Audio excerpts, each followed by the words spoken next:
Chris, you got to get fit. So I just reversed that trend. I just realized at that point that I got into a somewhat sedentary lifestyle. So I was working in the office most of the time. I'd stopped cycling by that time. Where we lived in Hong Kong, it wasn't a good place for cycling. So I was just leading a very, very ordinary sedentary lifestyle. But I realized that wasn't healthy.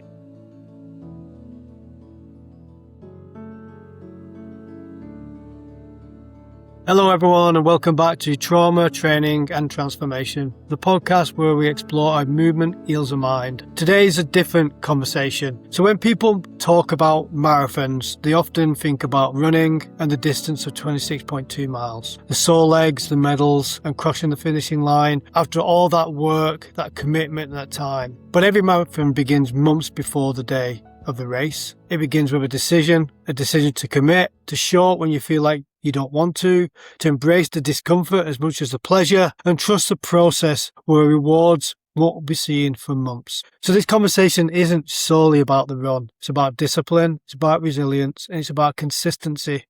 And what happens to us physically and psychologically when repeating those chosen difficult periods of our time, choosing which run to do, how long the run is, what time of the year we do the run. All these factors can have a massive impact on quality of training, physical and mental preparation, and then finally, the result of the run. Today, I'm joined by marathon runner Chris Baldwin, who works with me at Regent College London. He runs a running club within the organisation, as well as many of his academic roles. And this year is choosing to his next marathon, which is the Venice Marathon. Chris, thank you for joining us today. And for the benefit of our audience, please introduce yourself. Thanks very much, James. Very rousing introduction. So, Chris Baldwin, I am an educational technologist. That's my profession. So, professionally, I sit at the intersection between education and technology. And so, my background is as a teacher. So, personally, I have a family. I've got married, and I've got two now adult daughters. And my wife says I get bored easily. I've got lots of hobbies. So, marathon running is very much a hobby. I'm not at all a professional. I know that lots of your guests have been professional sports people, so I feel a little bit in awe of that.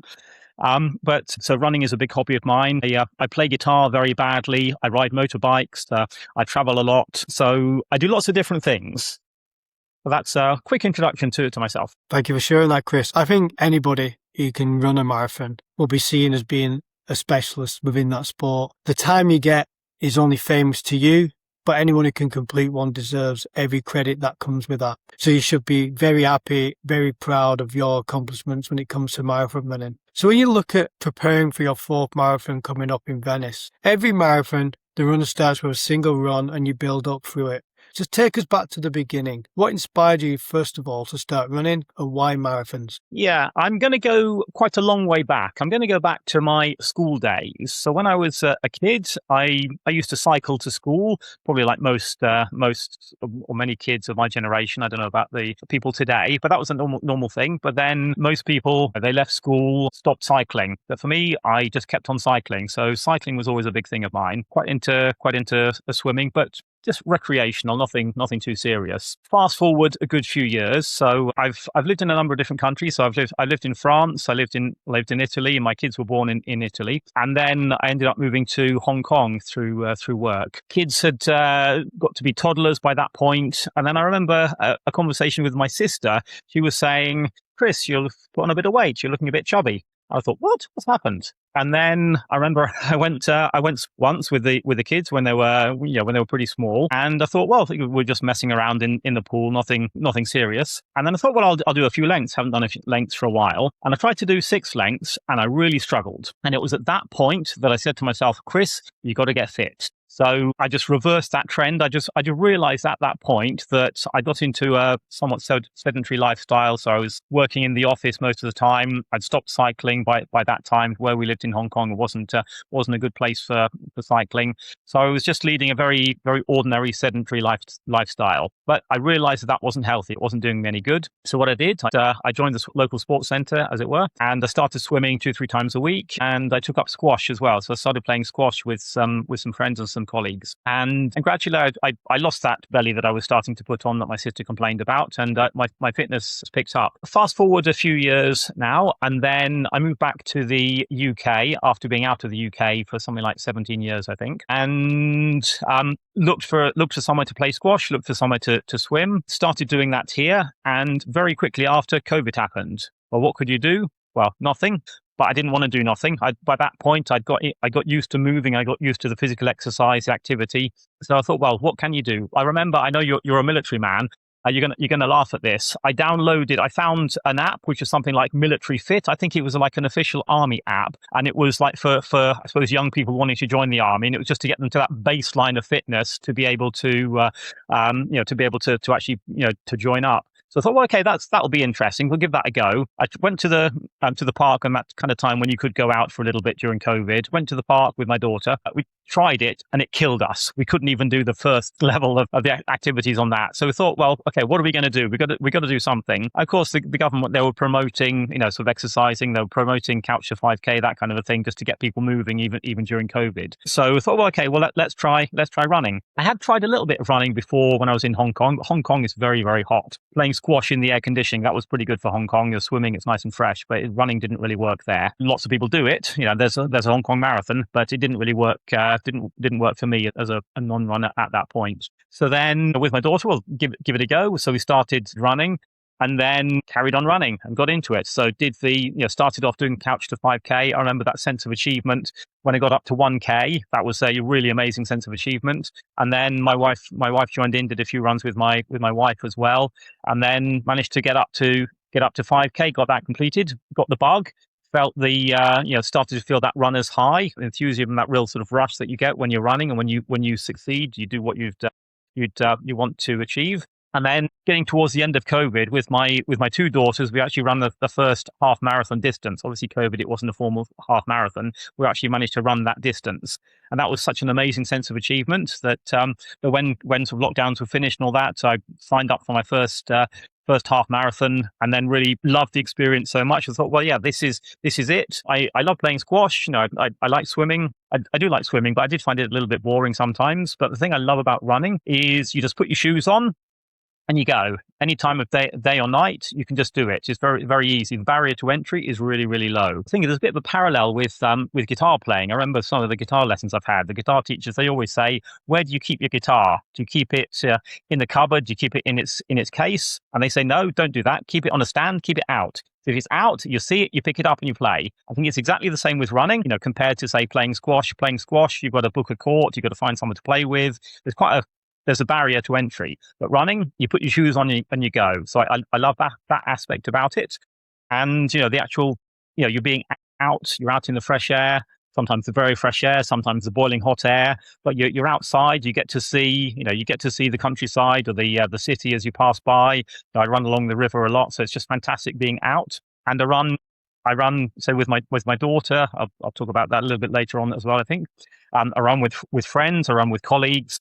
So it's just really enjoyable just running with people. I find it a very social experience as well. So that's and that got me up to where I am today, just in the process of preparing for my fourth marathon. That's incredible. And I think that you mentioned sharing that experience with your daughter. And you're right, running can be sociable in the right environment. You see a lot of people these days using park runs as a way of introducing themselves from moving from sedentary lifestyles into being active again, before that takes its own pathway and evolution forward. And just listening to you sound like that your journey around running has evolved over time.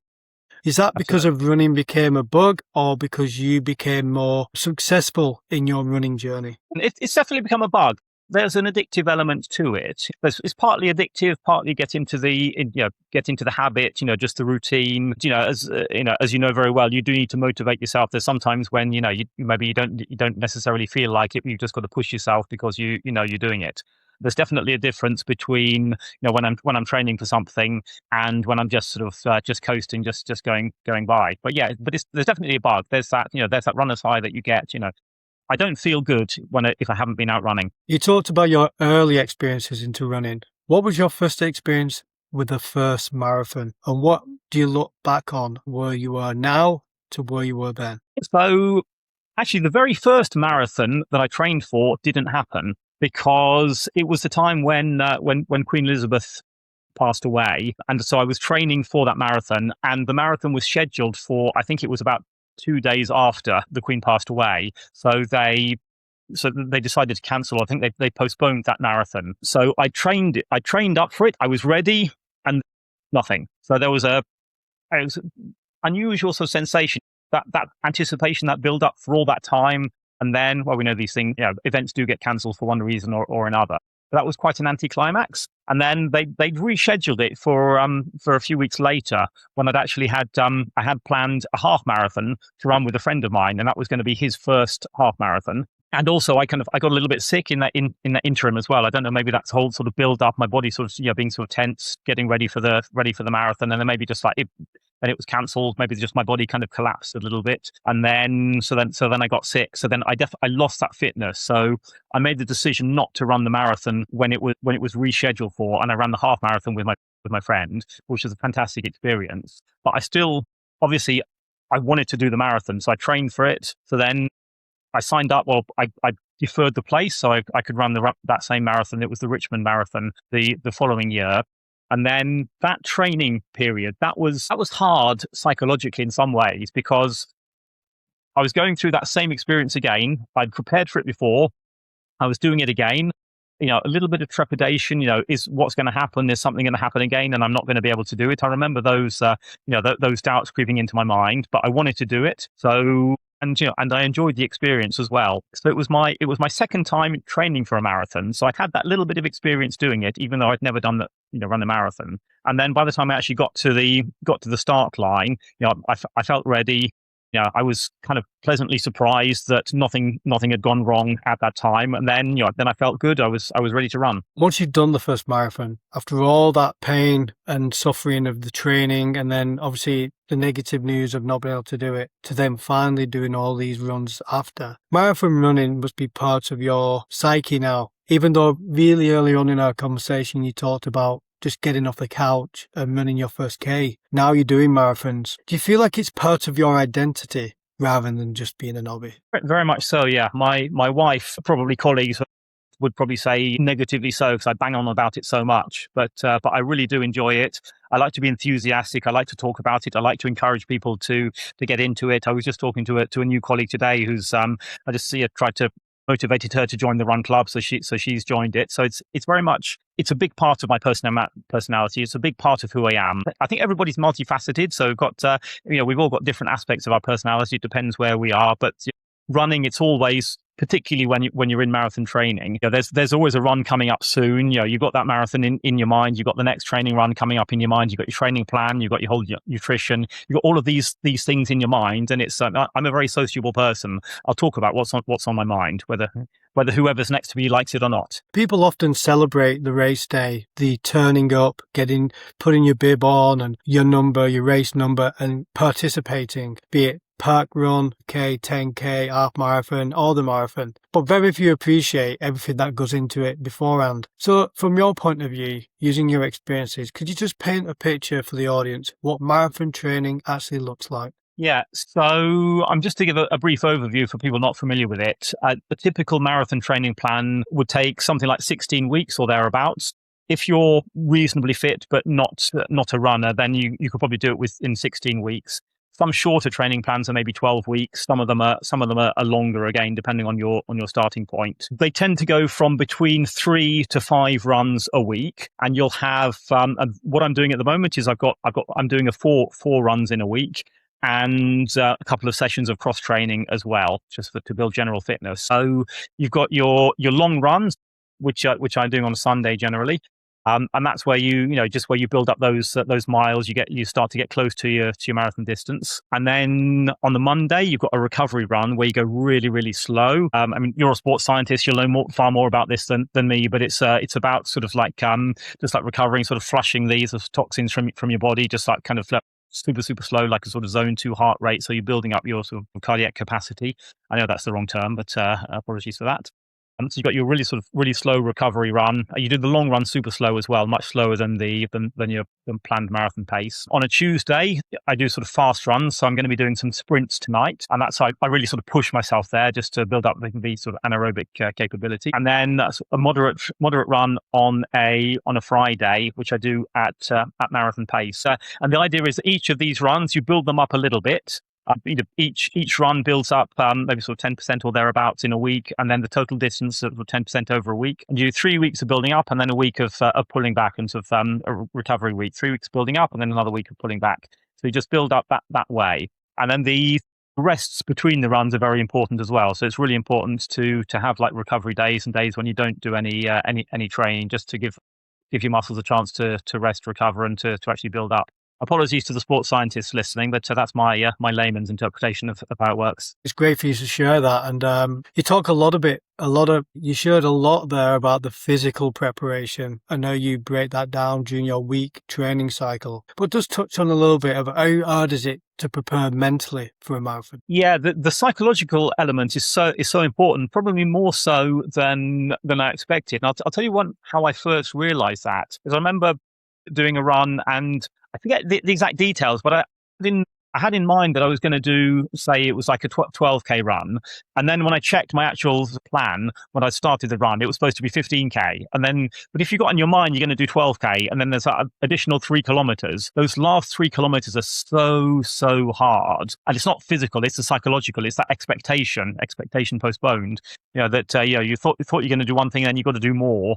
Then it's really draining. So there's that aspect. Obviously, there is the physical aspect as well. So I think that there's that balance. You've got to get both elements right. But yeah, but the psychological is really important. Your mind over matter, as they say. How do you balance your marathon training and work alongside your work-life family balance? How do you get those things right? Yeah, prioritization. I think that's really important. And when I say prioritization, obviously work is very important. You can't give all of your time to your hobbies, otherwise you wouldn't have food on the table. Prioritization, so family life comes first as well. I always say that. My wife is very understanding, and in fact she's going to be running the 10K with us, and my daughter is running the Venice Marathon as well. So it's a family project, but I'd always put my wife first. So if she has a plan, if she has something that she wants to do, then I'll do what she wants to do very happily. And I'll do the run maybe late at night, or I'll do the run early in the morning. It might not be my personal preference, but it's a matter of prioritization and making sacrifices. And maybe I'll get up earlier than I would normally want to, so that I can fit everything in. Well, I was on holiday a couple of months back. It was the longest day of the year, and I got up at dawn on the longest day of the year. You got to get up at about 4. In Italy, had to get up at 4:30 a.m. to do a long run on that day. So that wasn't easy, but it was really satisfying when you make that sacrifice. So yeah, prioritization, which I think is the key to a lot of elements of life as well, not just with running. I appreciate you sharing that, and I totally agree. And often people talk about the buzzwords of motivation and discipline. We see a lot of them in these YouTube clips from fitness experts and athletes. But you need a combination of both to be able to get to where you need to be. So if you think about those two terms, motivation and discipline, what gets you out of bed in the morning when you know you've got to train? I think it's part of my personality, maybe. I'm a very determined person. If I say I'm going to do something, if I decide I'm going to do something, then I do it. I'm a slave to my plan. The plan that I'm using, I wrote myself with a bit of AI support, which I could talk about in a moment as well. I think it's really interesting. But I've got that plan down on a spreadsheet. So it's there. I know I need to stick to that plan. If I don't, then I'm not going to achieve my goal. So, and I might need to be flexible. I might maybe need to swap a day around or something like that. But I do need to do it, and I need to make sure that I've got something. I've got a plan in place when things are going to move around, just to be flexible, to stick to the plan. So I suppose it's the motivation that underpins it, because I know that I want to achieve the marathon. I want to do it, and as you said earlier, it's part of my life. It's part of who I am now, and I want to be running marathons. It's hard, but I want to be running marathons for as long as I can. So for a good few years to come. marathon. And in order to do that, well, so that's the motivation. And then I need the discipline in order to actually achieve that goal. So that discipline, it means I'm going to have to set my alarm earlier, or I'm going to have to go to bed a bit later, or I'm not going to go to the pub with my friends because that's what I want to do. That has the priority. Then I just do it, as somebody once said. One of the things we explore on this podcast is how movement can improve mental well-being. From your experience as a marathon runner, what role can running play in helping people manage stress,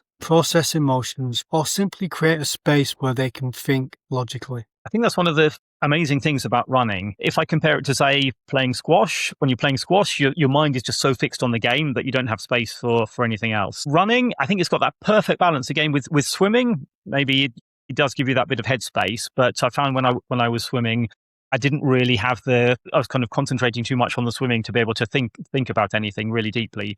Running, you really get into the zone, you get into the flow, particularly long distance running. Just go, run slowly, kind of forget what you're doing almost. I get lost in my thoughts very often when I'm running. As I mentioned, for me, it's very, very social. So I often run with my daughter. I'll run with my wife sometimes. I run with colleagues. I run with friends. So I really love just chatting. An absolutely amazing experience when I run with my daughter, and we just share. So she's 20 years old now. She's decided. So she ran her first marathon when she was 18. She's decided that she wants to run a marathon every year of her life, which I think is an amazing goal. Something about my enthusiasm, or possibly bullying, has resonated with her.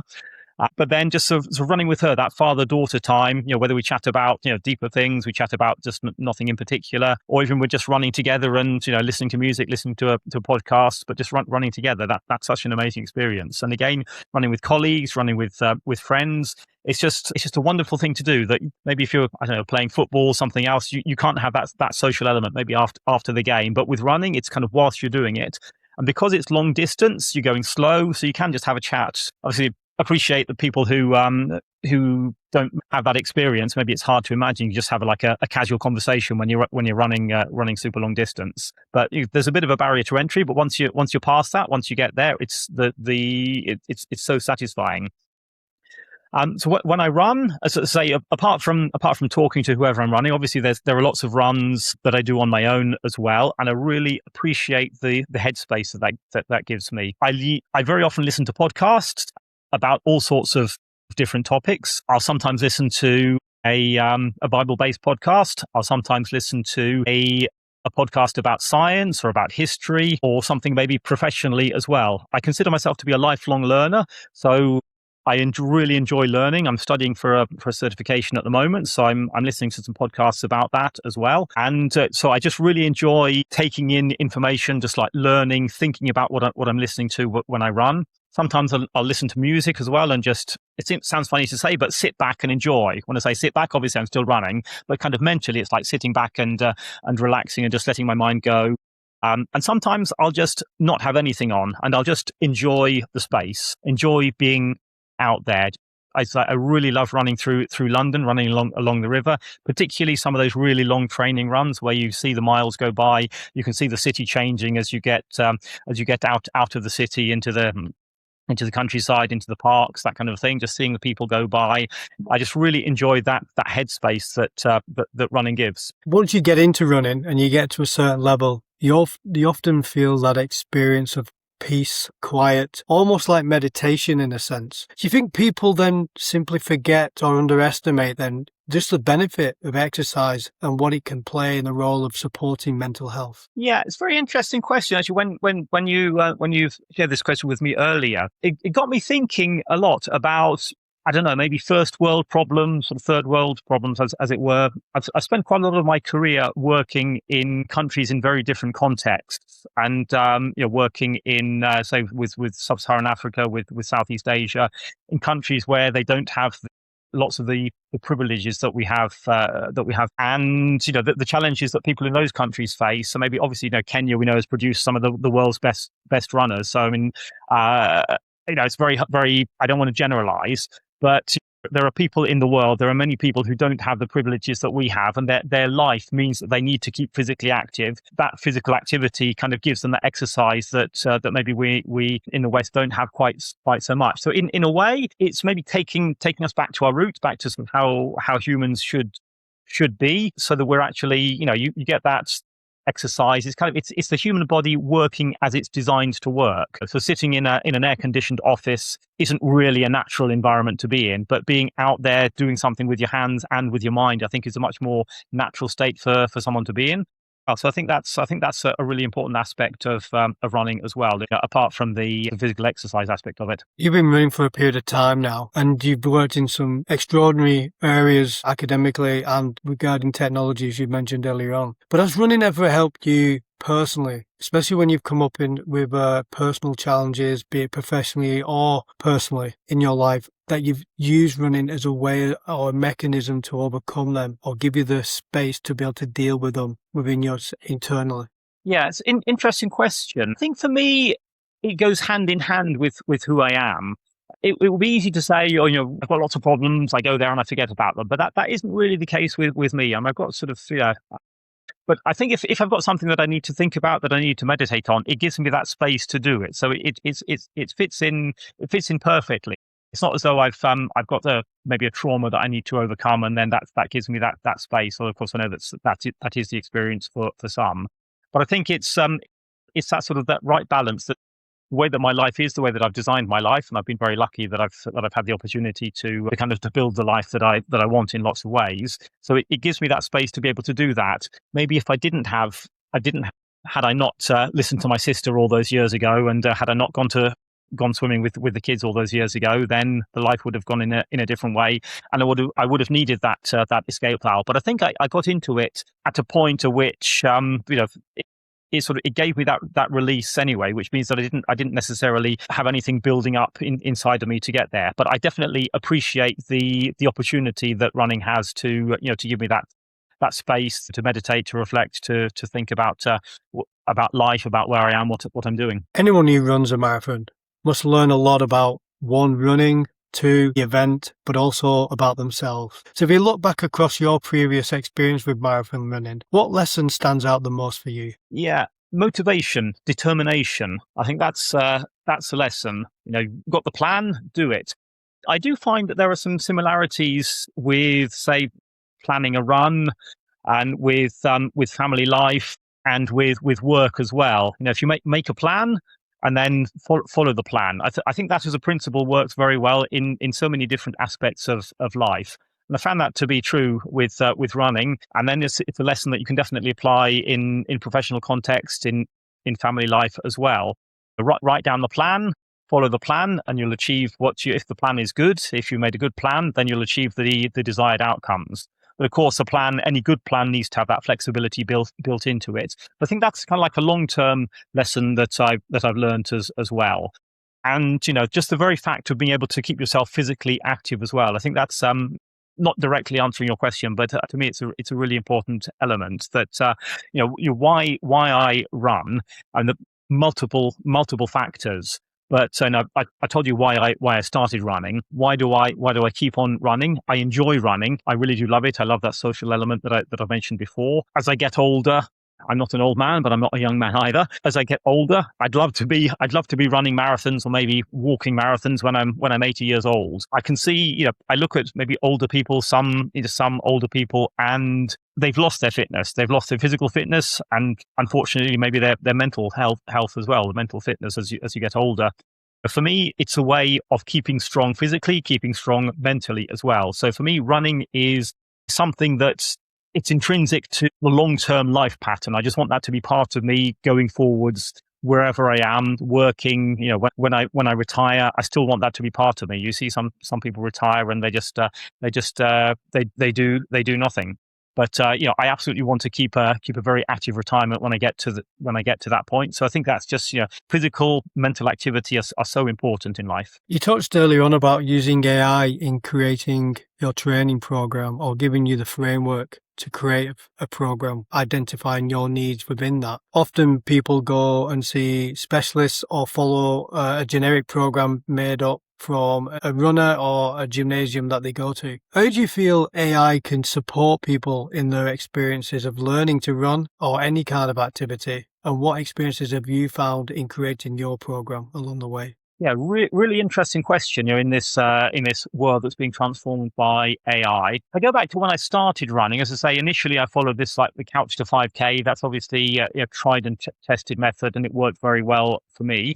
And then I started watching lots of YouTube videos, and getting lots of ideas and reading blogs and running websites, that kind of thing, to get suggestions, ideas of how to improve. At one point as well, I had a session with a personal trainer. It was called a running MOT, and this trainer, it was really useful what he showed me. So he looked at my technique, he videoed a bit, he took some pictures, he gave me a few tips. So I was at that point getting a little bit of pain, maybe when I was just getting past the 10 or 15 kilometer mark. He just analyzed my technique and fixed it. And it was absolutely fantastic. I put into practice what he suggested. That was money very well spent. About a year or so later, I thought, okay, give it a go.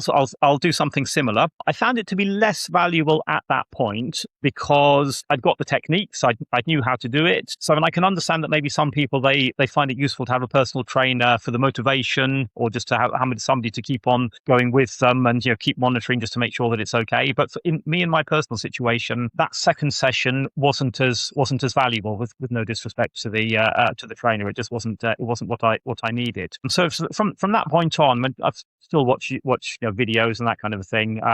But I think I know who I am as a runner. I know what I need. So then, another and my first marathon I trained for, I was following plans that you found online, and then there were some particular things I thought it was okay, but I wanted to tweak this, I wanted to tweak that. I tried to find something else that fitted in with exactly what I wanted, fitted in with my schedule, with my goals, etc. I couldn't find anything, so I just thought, well, okay, I'm going to make my own training plan. So I just sat down with a spreadsheet and I just mapped it out. I found some advice online for how to do that, and this was still pre-AI, shall we say? And then I did it. I trained according to that plan, more or less, and it worked. A few things that weren't perfect. Then tweaked it for the next one.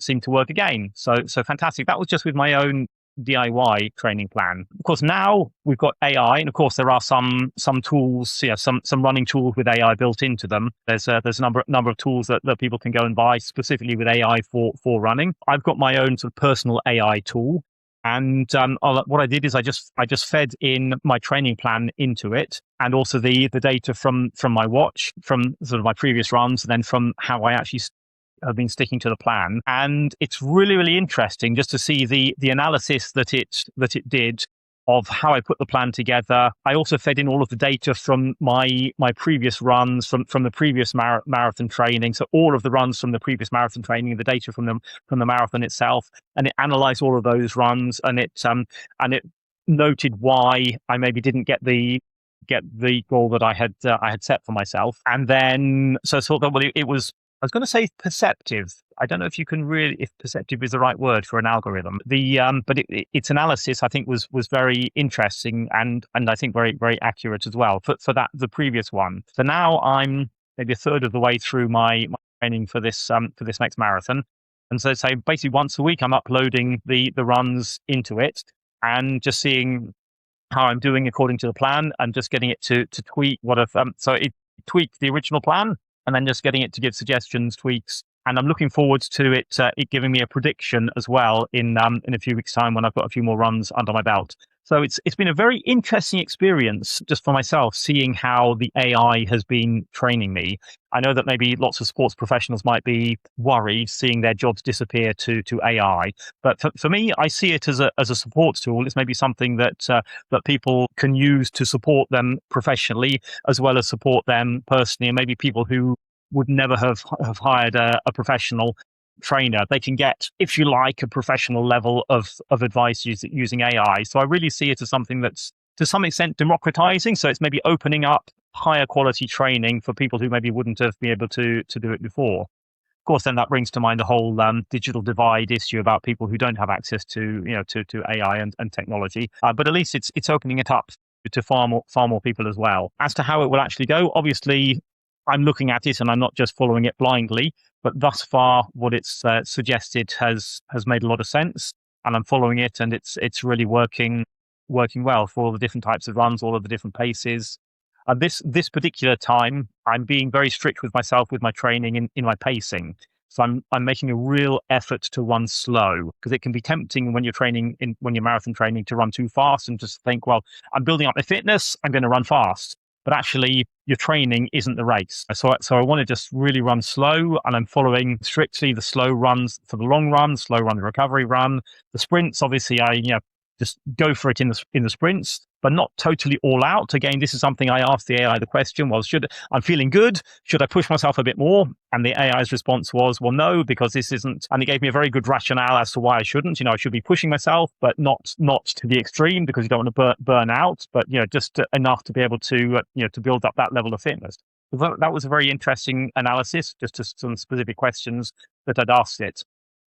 How well will it work in the end? Let's ask me on marathon day after the run, and we'll see how good it was. A big part of that is also being able to interpret the data and information that AI or anyone who's creating that program with you, so ensure that you get the best out of that product that you're relying on. And I'll be very interested to see what the data is at the end of your race, to see if that training program with AI has helped you be more beneficial than what you've previously done. Absolutely. As well as being a runner, you also lead the running club at Regent College. A lot of times we see people running around the park, running along canals or the Thames, as you mentioned earlier on, as individuals running on their own in the morning prior to going to work. But it's often a community event. You might run with your friend, your daughter, as you mentioned earlier, or running in running clubs. It's your role of leading runners now in this running club. What have you learned about leading runners with different abilities? Yeah, it's interesting just hearing you say I'm leading the running club. I mean, for me, I set it up because I enjoy the social side of things, and I like encouraging people.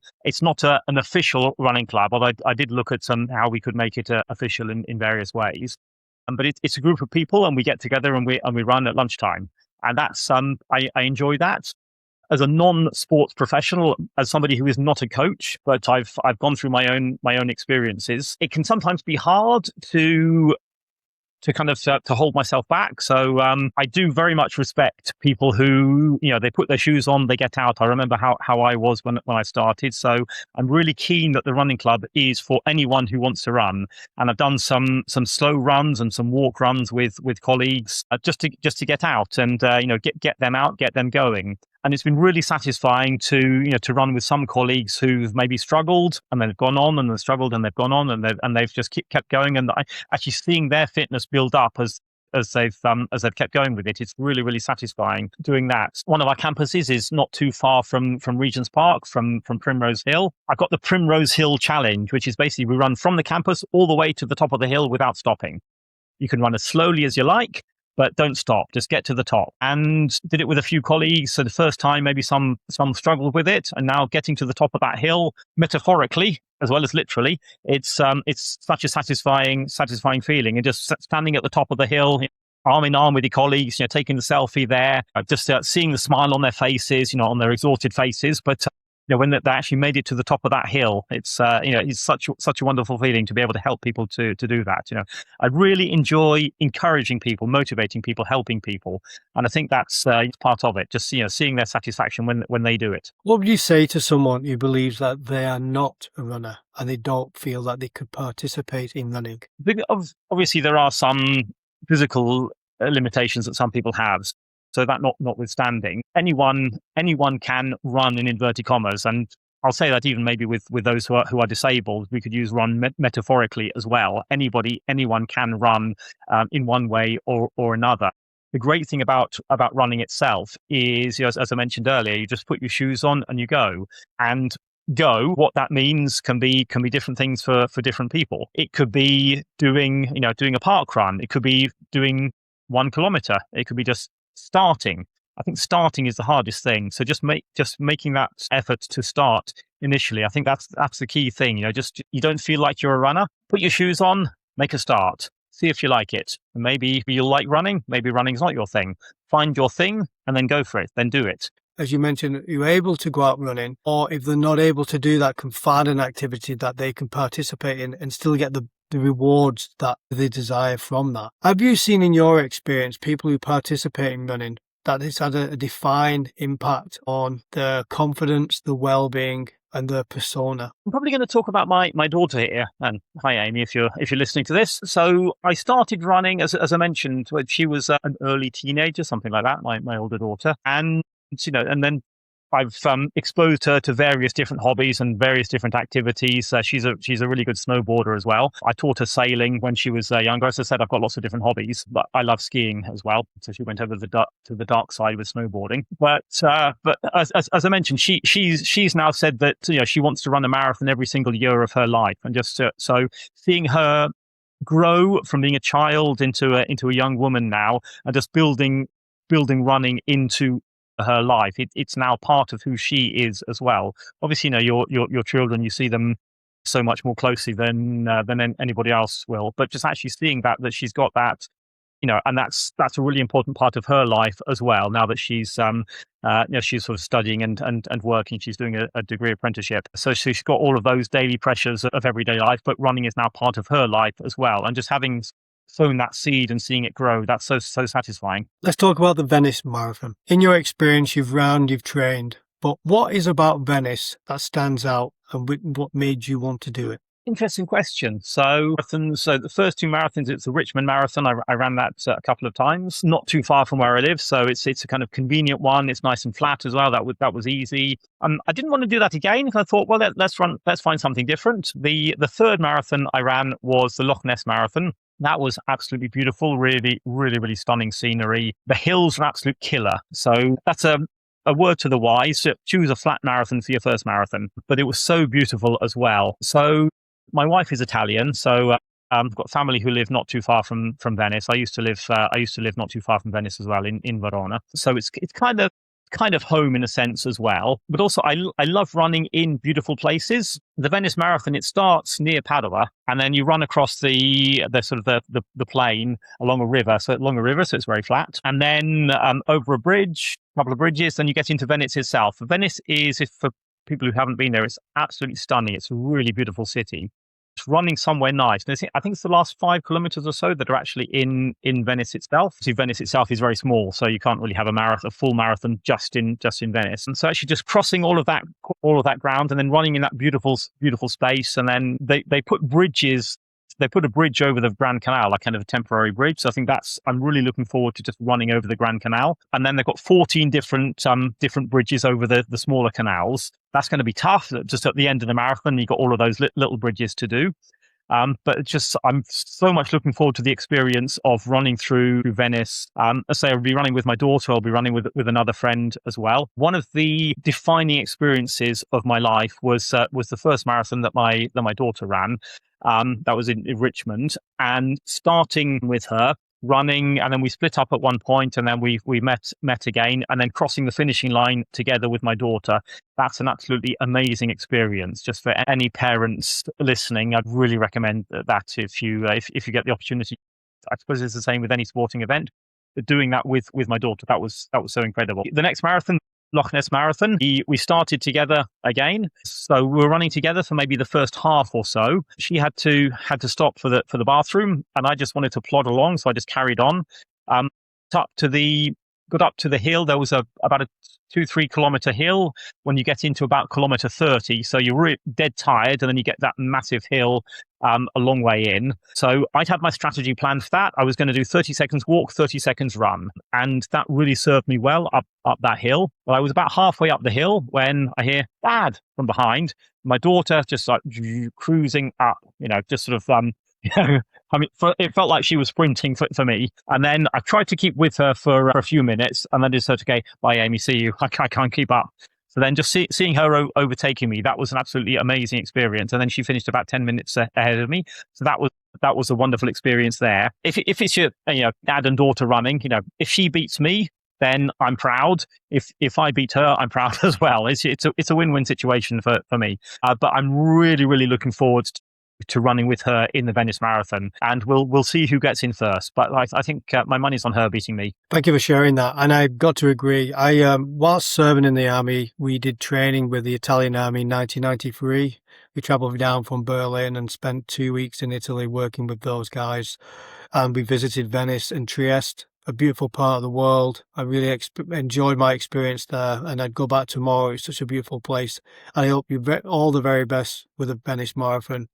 When you're standing on the start line, what will be going through your mind? And when you cross the finish line, what do you hope to feel the most proud of? Standing on the start line, it's exciting. The atmosphere of a marathon is amazing. You've got crowds, you've got thousands of people that you're running with. You've got the spectators. Along the course of a marathon, there's always entertainment. There'll be music. There'll be people cheering. The crowd's cheering. There's usually people handing out jelly babies and people giving you high fives as you run along. So that start line, it's excitement, enthusiasm with a bit of trepidation as well, knowing that there's a long way to run, 26 miles to run. It's a long way. So yeah, the finish line, it'll be, well, I hope, fingers crossed, that it'll be a mixture of pride for my daughter primarily and for myself as well, that I've done it, satisfaction, absolute